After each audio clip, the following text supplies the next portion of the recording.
어제 읽은 본문하고 오늘 읽은 본문이 내용이 확 다르다는 걸 여러분이 혹시 느끼셨나 모르겠어요.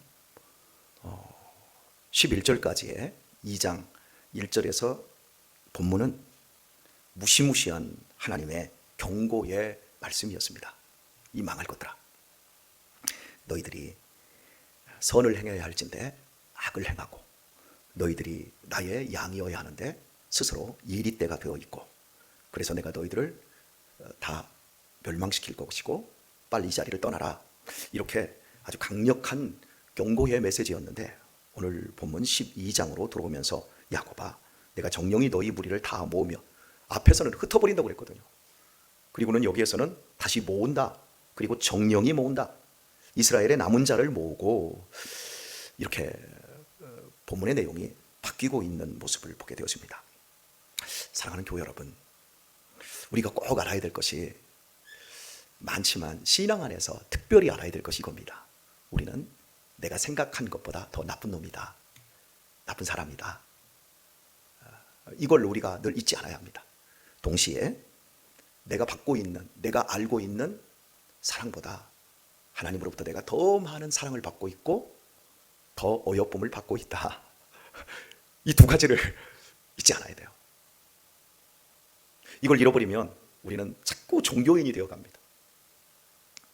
우리가 결혼을 통해서 알아지는 가장 큰 유익이, 팀 켈러 목사님이 이런 표현을 하셨어요. 나의 본질이 얼마나 악한 것을 만나게 해준다. 이게 결혼이다. 이렇게 말했어요. 어떻습니까? 그렇지 않나요? 썩 괜찮은 사람이라고 생각을 하지만 막상 결혼을 해서 살다 보니까 우리의 밑장까지 다 들통나는 그런 스스로의 수모를 겪습니다. 하나님의 말씀 안에서 우리가 제대로 은혜를 받기 시작하면 내가 정말 형편없는 인간이라는 걸 깨닫습니다. 아울러 이런 나를 하나님이 또 사랑하시네. 부부싸움을 하고 양심에 꺼리끼는 일들로 오욕을 뒤집어 쓴 것 같은데 하나님은 새날을 주십니다. 왜요? 은혜 가지고 내가 너희를 사랑하니까 그 사랑 가지고 다시 한번 살아보라는 거예요. 저는 이런 선물들을 받을 때마다 얼마나 감격스러운지 몰라요. 그 세월이 없었으면 저는 오늘 이 자리에 있을 수도 없고 제 나이에 맞는 현재의 모습이 만들어지지 않았을 거라고 항상 생각을 해요. 하나님, 내가 생각한 것보다 하나님은 저를 더 많이 사랑하셨군요. 내가 늘 자책하고 후회하지만 자책과 후회를 넘어서 하나님을 사랑하는 것 때문에 합력하여 선을 이루시는 하나님의 그 위대함을 제가 이제 봅니다. 하나님, 항복합니다. 내 자신 나쁩니다. 그러나 내 자신의 나쁜 것보다 더 큰 하나님의 복음의 은혜 아래 제가 있습니다.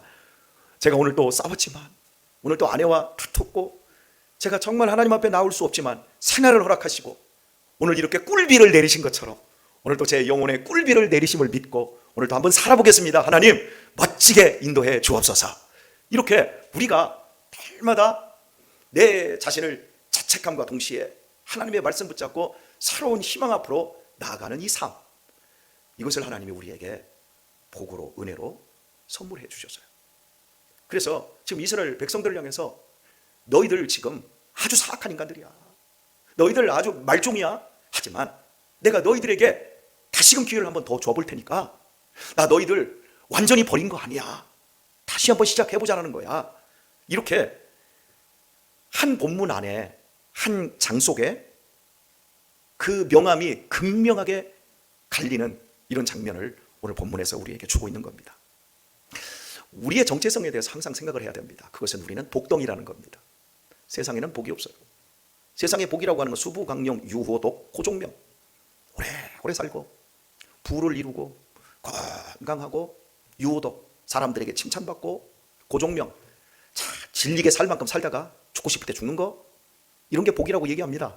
그런데 그거 다 반짝이는 복이에요. 진짜 복은 예수님을 알므로 하나님과 아름다운 관계 속에서 하나님의 이끄심 속에서 사는 것, 그것이 복입니다. 할렐루야. 이 복이 좋지요? 그런데 우리는 수부강령, 유호도, 고종명도 원하고 있어요. 그리고 이것을 진짜 복인 것처럼 자꾸 헷갈릴 때가 있어요. 하나님께서 아브라함을 처음에 부르실 때 여호와께서 아브라함을 부르십니다. 너는 너의 본토 친척 아비 집을 떠나 내가 네게 지시할 땅으로 가라. 떠나라는 것부터 시작해요.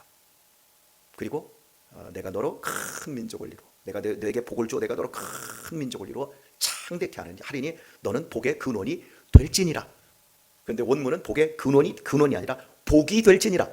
그냥 아브라함 자체가 복이 되어버리는 거예요.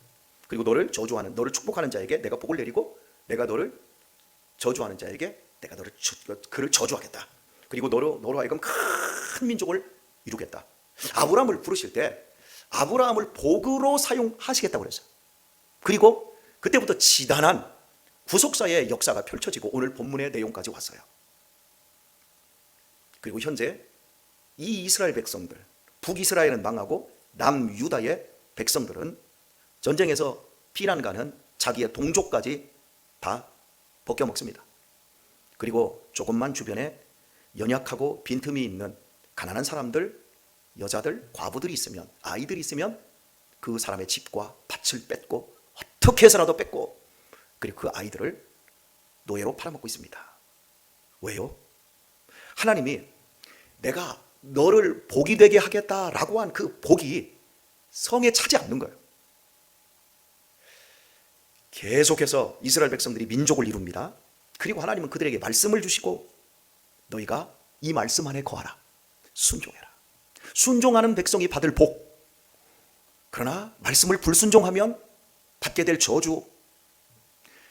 이스라엘 백성들을 두 무리를 나눠서 하나는 그리심산에 세우고 하나는 에발산에 세우고 복과 저주를 동시에 얘기합니다.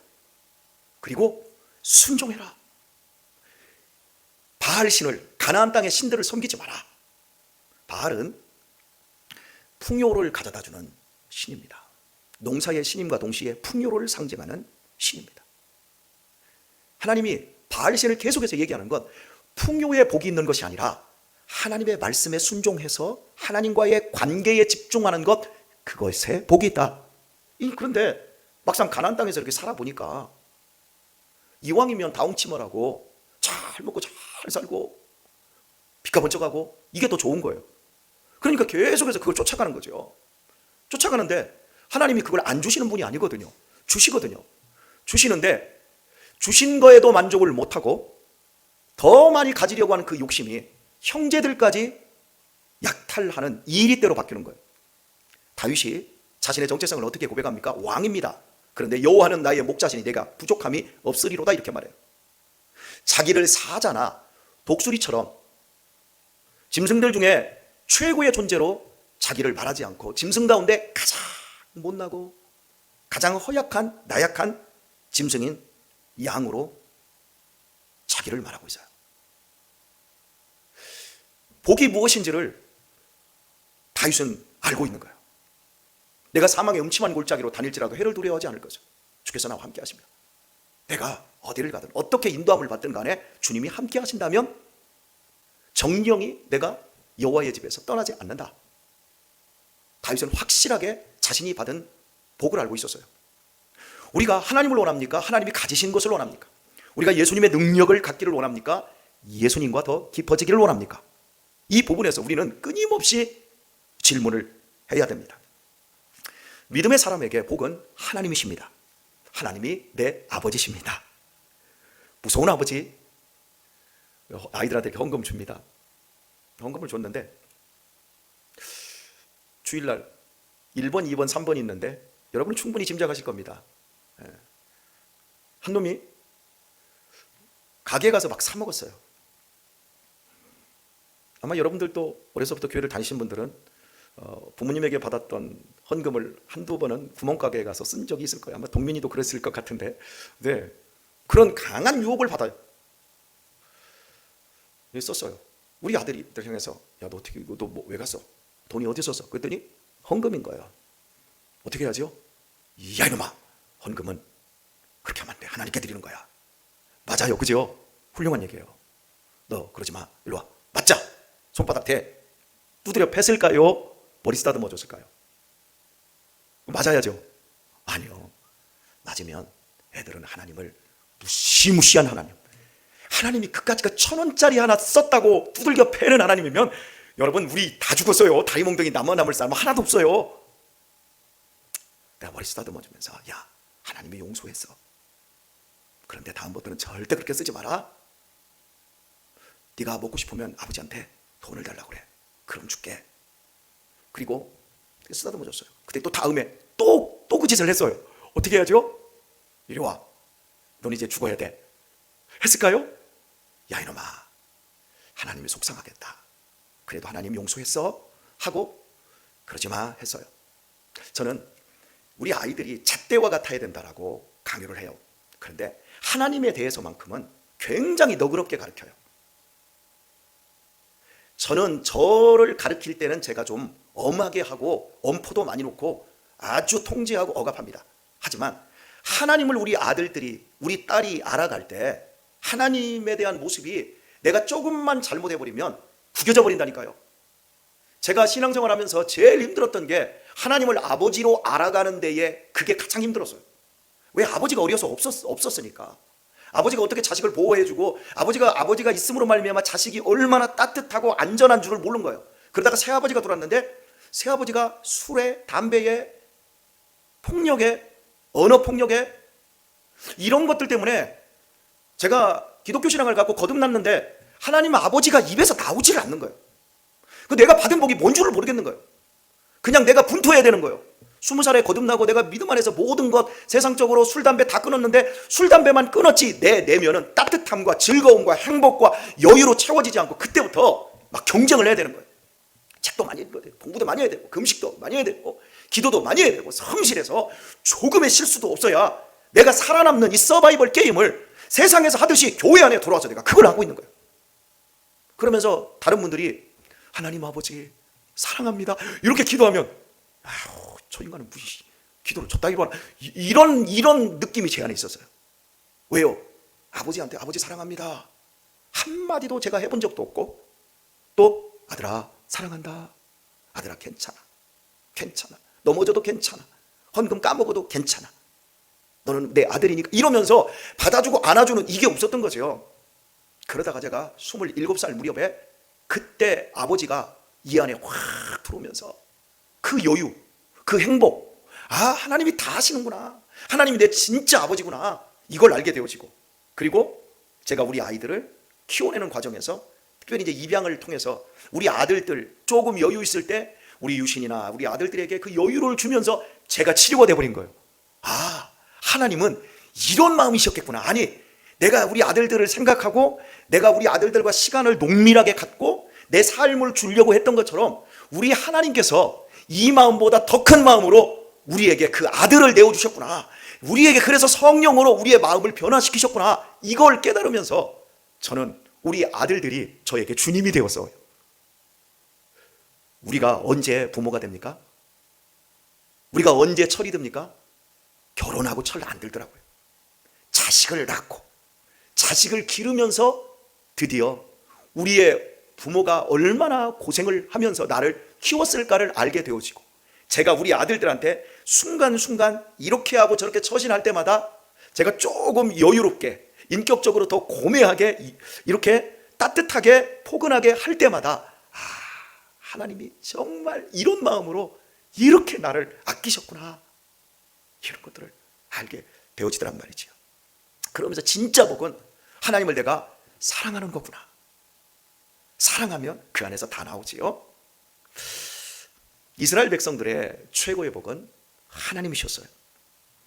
그래서 하나님을 믿고 사랑하면 그들은 최고의 삶을 살 수 있게 되었어요. 그런데 이스라엘 백성들은 이것을 믿지 못하고 남의 것을 빼앗고 챙기기에만 급급한 이상한 사람들이 되었어요. 결국 가나안 땅에서 그들은 쫓겨나게 되었습니다. 하나님의 양이어야 하는데 이리 때가 되어버렸으니까 당연히 젖과 꿀이 흐르는 그 땅에서 쫓겨나고 말았어요. 그렇게 해놓고 하나님은 정령이 반드시 말합니다. 정령이 집사님 아니고 정령희, 너희 무리를 다 모으며 내가 정령희 이스라엘의 남은 자를 모으고, 계속해서 말합니다. 여기서 이제 모은다는 이 표현 있잖아요. 이스라엘 백성들을 확 뿌려버리는 거예요. 디아스포라라고 그 소아시아 일대, 지중해 일대에다가 그들을 다 포로로 다 끌어가도록 하나님이 쫙 뿌려버리셔요. 그리고 그 뿌려진 곳을 통해서 나중에 바울 사도가 복음을 증거하러 다니면서 그 뿌려져 있는 곳에 회당이 세워지고 그 회당을 중심으로 바울이 복음을 증거하는 이런 장면들을 보게 되어집니다. 뿌려놓고 모으겠다 말씀해요. 혹시 여기 연세 드신 분들은 아시는데 콩 가릴 때 어떻게 하죠? 저는 콩 가리는 거 정말 싫었어요. 우리 어머니께서 야, 콩 좀 가리자 그러면 이 콩을 가리자는 게 아니라 이 콩도 이렇게 가려내지만 콩 속에 들어있는 뭐 돌멩이 뭐 이런 것들도 다 할 때 이걸 이제 방바닥에 쫙 깔아요. 깐 다음에 이렇게 하나씩 모아 들어가야 돼요. 저는 이런 건 싫어요. 일 같지 않아서. 어쨌든 간 뿌려놓고 모아야 됩니다. 이제 벼 같은 경우에도 가을에 거두면 바로 이제 마다에다 담는 게 아니라 일단은 뭐 담지요. 가만히 옛날에 가만이었으니까 가만히가 얼마나 무거웠는지 몰라요. 가만히다 담아서 그걸 이제 마당에 타작 마당에다가 쫙 하고 널어서 다 말리지요. 말린 다음에 다시 이제 매상을 준비하기 위해서 이제 다 이게 담는 이런 피치 못할 이렇게 버거운 이 과정들이 있어요. 하나님께서 이스라엘 백성들을 새롭게 만드시기 위해서 일단은 쫙 펼쳐버려요. 그 펼치는 과정이 그들에게는 고통이고 괴로움이지만 하나님은 그들을 쫙 펼친 다음에 거기에서 살아남은 자들을 하나님이 다 모으시고 그들을 통해서 이룰 놀라운 비전을 말씀해 가십니다. 그것이 다시 한번 보면요, 야곱아 내가 정령이 너희 무리를 다 모으며 내가 정령이 이스라엘의 남은 자를 모으고 그들을 한 처소에 두기를 보스라 양떼 같게 하며 초장에 양떼 같게 하리니 말씀합니다. 여기서 보스라의 양떼라고 말하거든요. 여기는 모압의 평지에 속하는 지역입니다. 우리는 이제 그 모압 평지에서 이스라엘 백성들이 다시 한번 그 여호수아와 함께 율법을 다짐하고 가나안 땅에 우리가 들어가게 되면 우리는 하나님만 섬기겠습니다라고 했던 그 장소이기도 하지만 이 모압은 이스라엘의 이렇게 그 요단강을 중심으로 보면 이 동쪽에 가장 비옥한 이 지역이에요.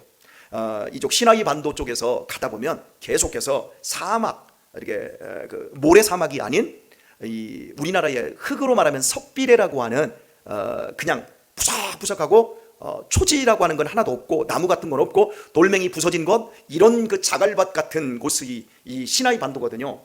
여기를 갔다가 저희가 이제 한 3일 길을 갑니다. 가면서 나무라고 해야 이렇게 건불 같은 작은 건불 더미만 좀 보여요. 그러다가 제일 먼저 이제 가나안 땅에 들어가기 위해서 그 모압 평지 앞쪽으로 딱 가면요, 그 평지 앞쪽에서 느보산에 오릅니다. 느보산에 오르면 기가 막힌 장면이 펼쳐져요. 갑자기 이 앞쪽에 호남 평야가 펼쳐지는 것처럼 저 멀리 푸른 녹지가 눈을 그냥 그 피곤함을 한꺼번에 샥 날릴 정도의 장관이 펼쳐져요. 바로 거기가 모압 평지예요. 거기가 바로 보스라예요. 거기에 양들이 쫙 막 그 펼쳐져서 많은 그 풀을 뜯고 있는 그 한가로운 모습. 이스라엘 백성들을 하나님이 어떻게 만드시냐면 지금은 이 이리 때 같은데 그들을 일단 확 뿌려버리시고 결국엔 다시 모으는데 얼마나 많은 양들이 다시 그곳에 돌아오고 하나님의 백성으로서의 정체성을 회복할지에 대한 그 비전이 보스라의 양떼. 거기에 가면 양밖에 없어요. 혹시 여러분 남원에 광활루 가보셨나요? 좀 그런 데도 좀 가보고 사세요. 네. 광활루에 가면 연못이 있잖아요. 연못에는 뭐가 있죠? 네? 돈이 있어요? 연못에 물고기 있어요. 물이 있죠. 물이 있는데 물반 고기반이라고 하잖아요. 광활루는 정말 잉어가 물보다 많을 정도로 과장되게 표현을 해야 될 정도예요.